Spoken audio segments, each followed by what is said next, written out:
The market that day behaved in ways few could explain. Within just hours, $400 million worth of asset-backed securities, known as ABS, were completely sold out, all rated at the highest credit grade. Under normal conditions, this level of rating is reserved for long-term mortgage-backed assets or government-guaranteed bonds issued by major U.S. banks. Yet the issuer in question was neither a bank nor a long-established institution. It was a young fintech firm that few retail investors had heard of, Pagaya Technologies, based jointly in Israel and the United States. Pagaya Technologies operates in the complex intersection between artificial intelligence and financial engineering. Using AI-driven algorithms, it reassesses consumer loans rejected by traditional banks and repackages them into investable securities for the capital markets. In essence, it transforms data, often discarded as too risky, into tradable assets. On paper, this looks like a triumph of technology over financial inefficiency. But beneath that innovation lies a paradox. A company that claims to distribute risk, yet seems unable to escape it itself. How can a firm issuing top-rated securities with a business model that supposedly minimizes exposure continue to post persistent losses? That is the mystery at the heart of Pagaya Technologies. The story begins in 2016 in Tel Aviv. Its founders, Gal Krubiner, Avital Pardo, and Yahav Yulzari, believed the credit system was broken. They argued that traditional credit scores failed to capture real borrower behavior and that millions of potentially reliable borrowers were being turned away by outdated scoring models. Pagaya's solution was an AI engine that analyzed vast streams of alternative data, spending patterns, recurring payments, online behavior, and even utility bills. This data was fed into a proprietary risk model designed to identify hidden good borrowers. The company's early promise lay in its ability to turn rejected loan applications into performing assets, effectively unlocking an entirely new credit segment. But that innovation came at a cost. The model's success depended not on conservative lending, but on continuous velocity of transactions. In June 2022, Pagaya went public on the NASDAQ via a merger with a special purpose acquisition company, or SPAC. Its valuation, roughly $8.5 billion. For a fintech firm barely 6 years old, this was remarkable. However, unlike a traditional IPO, a SPAC merger bypasses much of the due diligence and investor roadshows that serve as reality checks on valuation. The listing was fast, perhaps too fast. After debuting, Pagaya's stock price exhibited erratic behavior, swinging violently between $8 and $45. Such volatility is uncommon even among newly listed tech firms, suggesting the market struggled to assign a rational value to its complex business model. In March 2024, the company announced a 1-for-12 reverse stock split.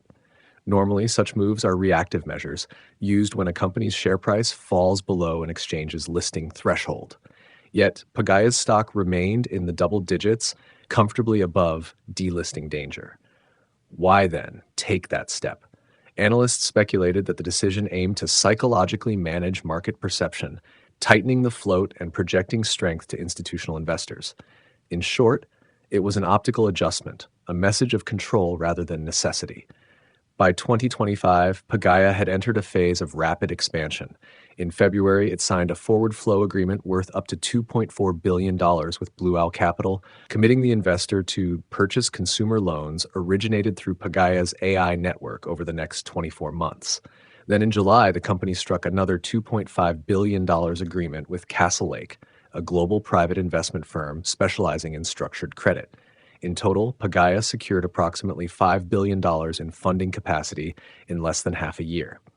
Usually, firms of its size negotiate such deals gradually, testing market absorption and liquidity tolerance. Pagaya's simultaneous execution of two massive contracts was unusual, either an indicator of soaring demand for its loan pipeline or a defensive move to shore up liquidity ahead of a potential slowdown. Both interpretations carry weight, but neither provides full comfort. That same year, Pagaya attempted something even more unconventional, securitizing $300 million in buy now, pay later (BNPL) loans. These short-term consumer credits are typically too volatile for structured finance markets, yet Pagaya succeeded in selling them to institutional investors, marking one of the first large-scale BNPL securitizations in the United States. It was hailed as proof of Pagaya's technical prowess, but For some, it was a warning sign. Such aggressive innovation, especially in a credit cycle already showing cracks, can amplify systemic risk. The optimism of the market, they argued, was eerily reminiscent of 2006. Then came October 2025. Pagaya once again issued $400 million in asset-backed securities, all rated AAA by Kroll Bond Rating Agency. This was its second consecutive top-rated issuance that year. Typically, to earn repeat AAA ratings, a company must demonstrate consistent profitability and strong collateral over several years. Yet, Pagaya reported over $1.1 billion on revenue alongside a net loss of roughly $280 million. Under conventional accounting logic, this financial profile would not justify such high credit ratings. So why did rating agencies continue to endorse it? The answer, they said, lay in Pagaya's capital-light structure. The company doesn't carry loans on its balance sheet. Instead, it earns fees for facilitating transactions between lenders, investors, and consumers. This model, in theory, isolates Pagaya from credit risk, but it also ties its fortunes directly to transaction volume and the health of the broader consumer credit market. When lending slows, so do Pagaya's revenues. When defaults rise, investor appetite for securitized assets wanes. In other words, the company's business is not immune to credit cycles. It's amplified by them. Despite these risks, institutional capital continues to flow in. Blue Owl, Castlelake, and other heavyweight investors have expanded their exposure, betting on the precision of Pagaya's AI-driven analytics. They may believe that technology can neutralize volatility, that data can price risk out of existence. But other investors see an unsettling parallel to the pre-2008 era, when Wall Street's most brilliant algorithms convinced the world that complex risk could be safely contained.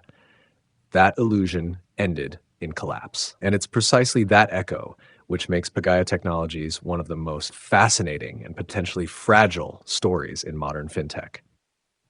At its core, Pagaya's business isn't about avoiding risk. It's about reorganizing it. The company's data-driven network redistributes credit exposure across a wide base of investors, but its profitability depends on a delicate equilibrium between loan origination, funding cost, and market spread. The model looks clean, almost frictionless, but its stability is a function of trust, not insulation.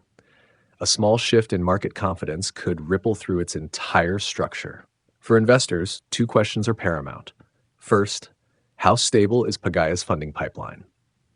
The sustainability of its forward flow agreements will determine whether it can maintain liquidity through market stress. Second, how sensitive is its margin structure to changes in interest rates and credit cycles? Without transparency on these dynamics, no financial report, no matter how optimistic, can guarantee safety. Pagaya Technologies continues to announce new deals and partnerships, each more ambitious than the last. Its press releases project strength and innovation, yet every new figure seems to deepen the same contradiction: growth without profit, visibility without stability. Somewhere between those two realities lies the truth. When the next quarterly earnings report is released, that truth will be tested again, this time in real numbers, not projections. The Valuester channel welcomes your insights and tips on intriguing or mysterious stocks and crypto projects, whether listed, unlisted, or pre-IPO. Share your thoughts in the comments below. Your observations often shape our next investigations. And to our dedicated viewers who watch, subscribe, like, comment, and share our videos, thank you. Your continued engagement drives us to produce deeper, sharper, and more evidence-based analyses every time. This was Valuester.